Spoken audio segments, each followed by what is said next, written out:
Hi viewers, welcome to our channel. ప్రస్తుతం మనతో పాటు ప్రముఖ సోషల్ యాక్టివిస్ట్ కృష్ణ కుమార్ గారు ఉన్నారు. వారితో ఒకసారి మాట్లాడదాం. మేడం నమస్కారం. మేడం నమస్తే మేడం, ఆర్జీవి గారి వ్యూహం సినిమా పరిస్థితి ఏంటి? మరి అంటే వాయిదాల మీద వాయిదాలు పడుతూనే వస్తుంది. సో ఇప్పటి వరకు అయితే రిలీజ్ లేదు. మరి ఎప్పుడు రిలీజ్ అయ్యే అవకాశం ఉంది? ఇప్పుడు కూడా హైకోర్టులో మళ్ళీ వాయిదా వేసేసింది. మీ ఒపీనియన్ ఏంటి మేడం ఈ సినిమా పైన? ఇప్పుడు ఈ సినిమాని తెలుగుదేశం పార్టీగా కావచ్చు, లోకేష్ కావచ్చు, అడ్డుకోనంత వరకు, అడ్డుకోకపోతేనే ఇది రిలీజ్ అవుతుంది. ఓకే, వాళ్ళు అడ్డుకున్నంతసేపు రిలీజ్ కాదు ఈ సినిమా.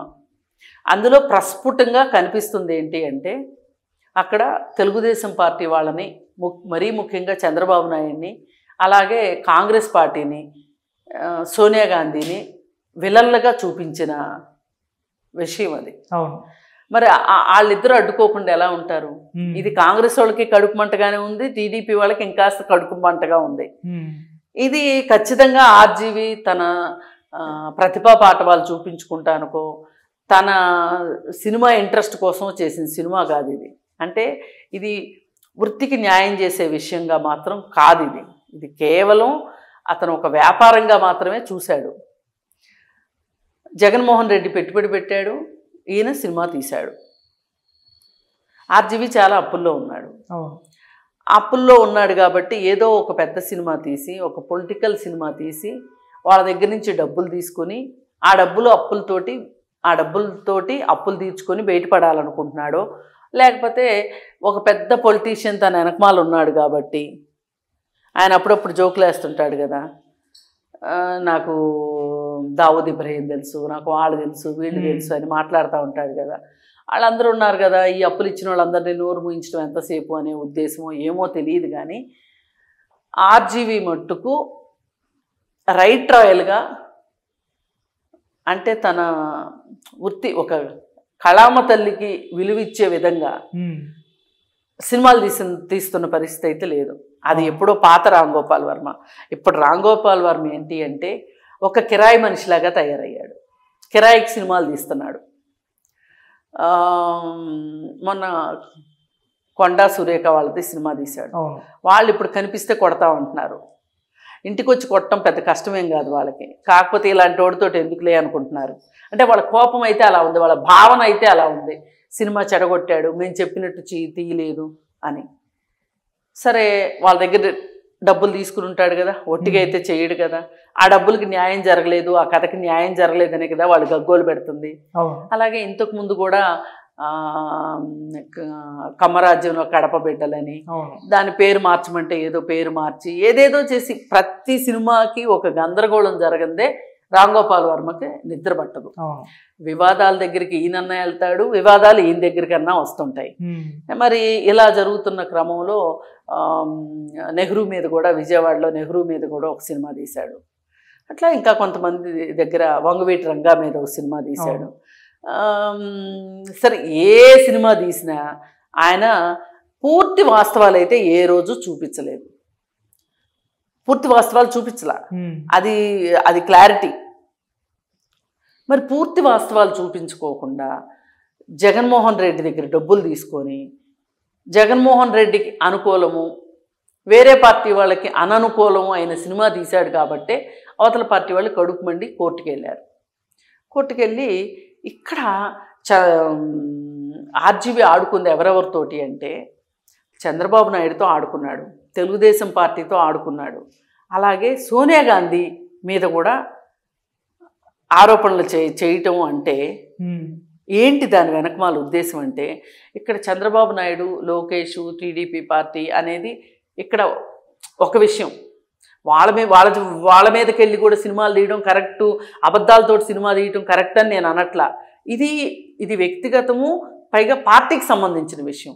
ఇక్కడ సోనియా గాంధీ దగ్గరకు వచ్చేసరికి ఏంటి అంటే, ఒక చట్టం ద్వారా చట్టపరంగా జగన్మోహన్ రెడ్డి మీద కేసులు పెట్టి, జగన్మోహన్ రెడ్డిని అరెస్ట్ చేసి 16 నెలలు జైలుకి పంపించి, రిమాండ్ ఖైదీగా ఉంచి, బెయిల్ తోటి అతను బయటకు వచ్చాడు. ఇవాళ అతని మీద ఉన్నది 16 కేసులు. ఈ 16 కేసులకు సంబంధించి 1,00,000 కోట్ల రూపాయలు సంబంధించి అన్ని కేసులు కలిపితే అందరికీ సంబంధించి 1,00,000 కోట్ల స్కామ్ అది. ఆ కేసులన్నీ కలిపితే మరి అవన్నీ చేశాడు కాబట్టే అతన్ని 16 నెలలు జైల్లో పెట్టారు. పైగా ఈడీ కూడా, ఎన్ఫోర్స్మెంట్ డైరెక్టరేట్ కూడా కొన్ని ఆస్తుల్ని జప్తు చేసింది. ఏ ఆస్తులైతే అక్రమ ఆస్తులుగా గుర్తించారో ఆ ఆస్తుల్ని ఈడీ కూడా జప్తు చేసింది.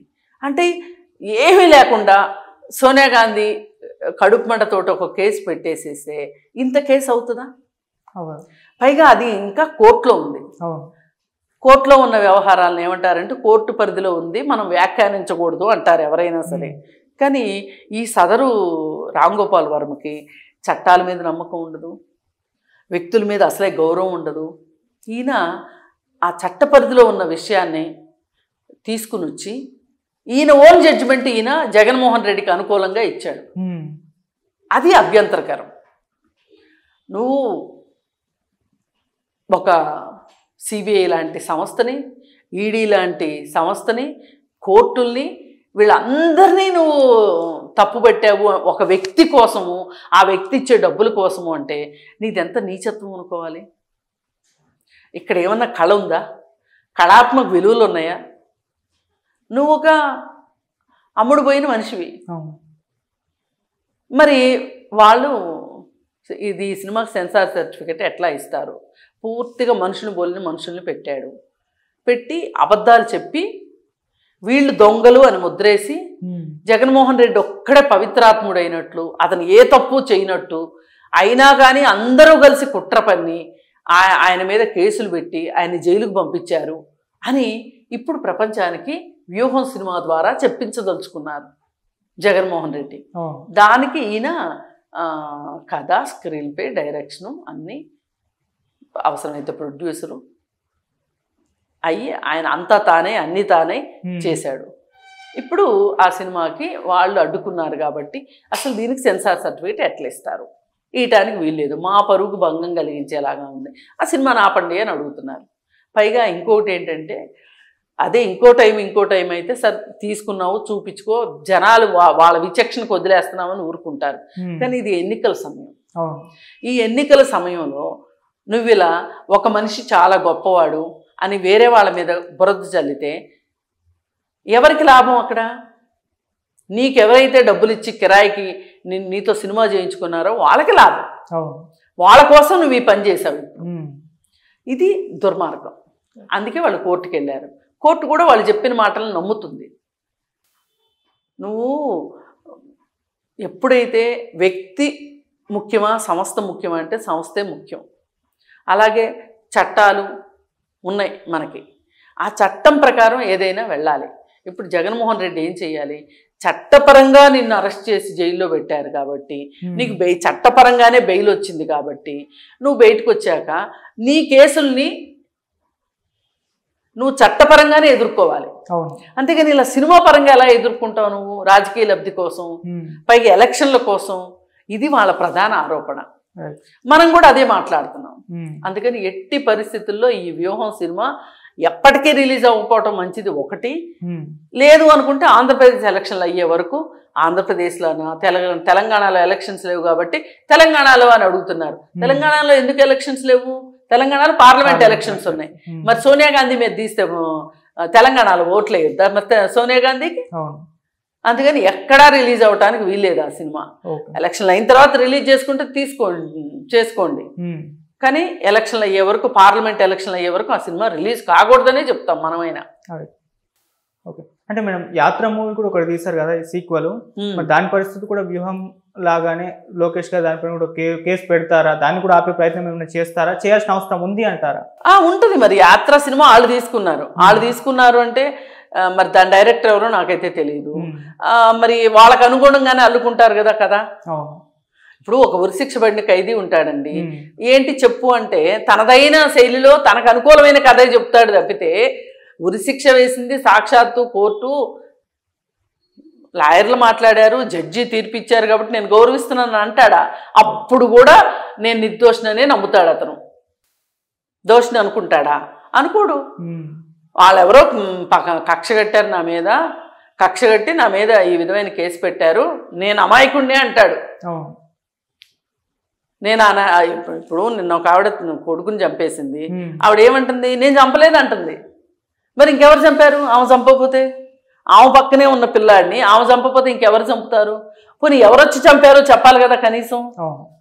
అందుకని ఏంటంటే ఇవన్నీ ఇలాగే ఉంటాయి. ఓకే. ఏది ఏమైనప్పటికీ యాత్ర సినిమా కూడా, మొదటిసారి యాత్ర సినిమా కూడా వైఎస్ రాజశేఖర రెడ్డి యొక్క గొప్పతనాన్ని పైకి తీసుకురావడానికి ఉపయోగపడింది.